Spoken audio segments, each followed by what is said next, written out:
Picture this. You're 15 years old, standing under the bright gym lights, thousands of eyes locked on you, every dribble, every jumper, every dunk, making waves across the nation. Scouts are calling you the next LeBron James.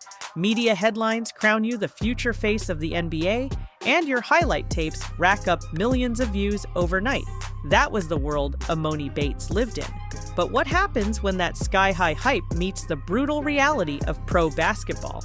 Today, we're diving into the story of Emoni Bates, from high school phenom to NBA question mark, and asking the question, is it too soon to call him a bust, or is his redemption arc only just beginning? Let's rewind to where it all began. Ypsilanti, Michigan. The year is 2019, and a skinny, wiry 15-year-old named Emoni Bates is already becoming a household name in basketball circles. His frame might have looked unassuming, but his game? Pure electricity. He glided across the court with smooth handles, a deadly step-back jumper that seemed NBA ready, and a scoring instinct you just can't teach. He wasn't just playing against high schoolers, he was dominating them, dropping 30, 40, sometimes even 50 points like it was just another Tuesday. His freshman year, Bates averaged 29 points and 10 rebounds. The buzz got so crazy that even NBA stars were taking notice. By the time he hit 16, he'd already graced the cover of Sports Illustrated with the headline, "Born for This," a phrase usually reserved for legends. And scouts weren't shy either. They were calling him the best high school prospect since LeBron. But as we all know, the higher the climb, the harder the fall. And for Emoni, that fall would begin sooner than anyone expected. When you're dubbed a generational talent at 15, the expectation is that you'll waltz through college and land in the NBA lottery without breaking a sweat. But Emoni Bates' college journey was anything but smooth. After reclassifying early and committing to Memphis, he struggled with injuries and inconsistency. He never found his rhythm in Penny Hardaway's system, averaging under 10 points per game, far from the future superstar numbers fans had expected. Midway through the season, he took a break from the team, which only added to the whispers that he might not be cut out for the NBA after all. When he transferred to Eastern Michigan, a smaller program with less pressure, he found his shot again, putting up impressive scoring performances. But by then, NBA front offices had seen enough cracks in the foundation. Once a projected top 3 pick, Bates slid all the way to the 49th spot in the 2023 NBA draft. The Cleveland Cavaliers took the gamble, but his journey to proving the world wrong was far from over. Now here's where the story takes a turn. And for a moment, it looked like the legend of Emoni Bates was about to rise from the ashes. Fresh off getting picked in the second round by the Cleveland Cavaliers, Emoni joined their summer league roster, which was packed with talent. Expectations were muted, but as soon as the games began, Bates flipped the script. From his very first outing, it was clear, this guy wasn't just another second-round flyer. He dropped 18 points and 6 rebounds in his debut, moving effortlessly without the ball, knocking down threes, and showing off that silky smooth jump shot that made him famous in high school.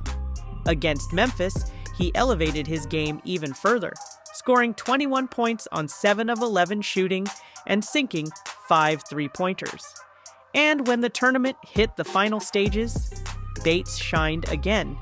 20 points against Brooklyn, then another clutch performance in the championship game with 19 points, 5 rebounds, and 4 assists against Houston.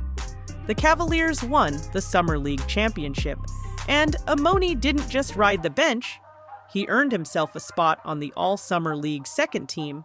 For the first time in years, the hype felt real again. But just as fast as the hype returned, reality came crashing back down.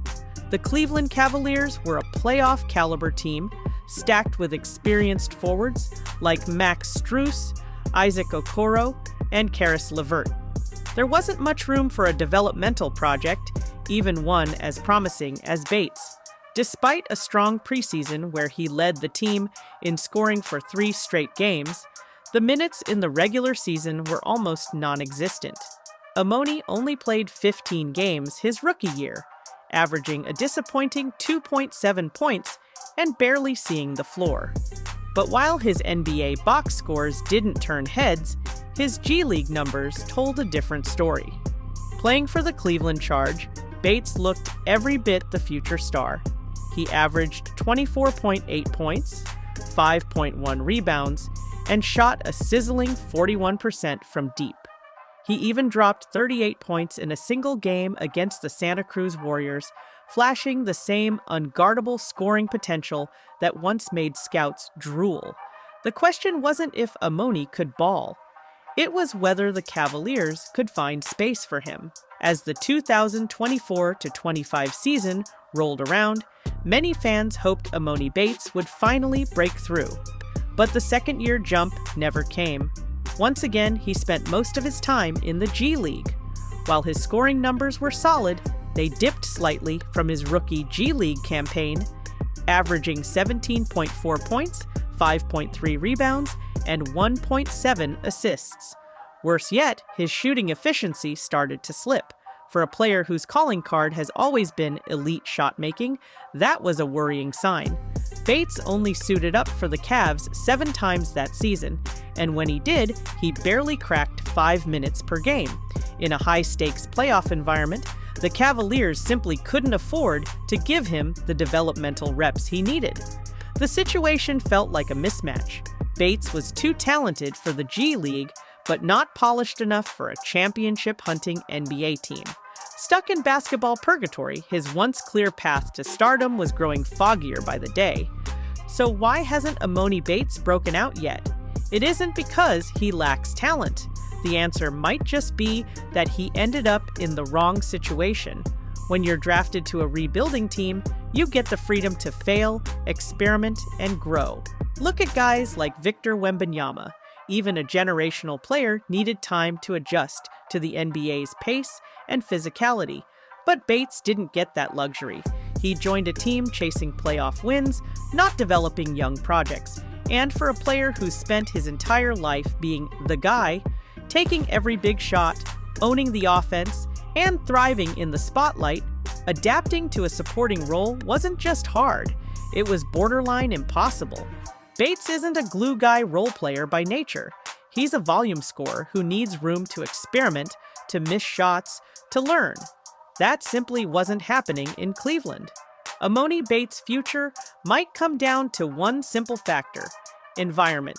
If he stays in Cleveland, buried behind a stacked rotation and limited to G League action, it's hard to see his game reaching the next level, but in the right system, on a rebuilding team like Charlotte, Utah, or Washington, he might finally get the green light and developmental minutes he's always needed.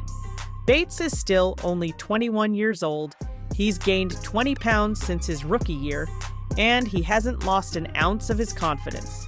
His pinned tweet says it all: shock the world once, I'll do it again. The book isn't closed on Emoni Bates, but if he doesn't find the right team, and fast, he could go down as one of the greatest what-ifs in modern NBA history.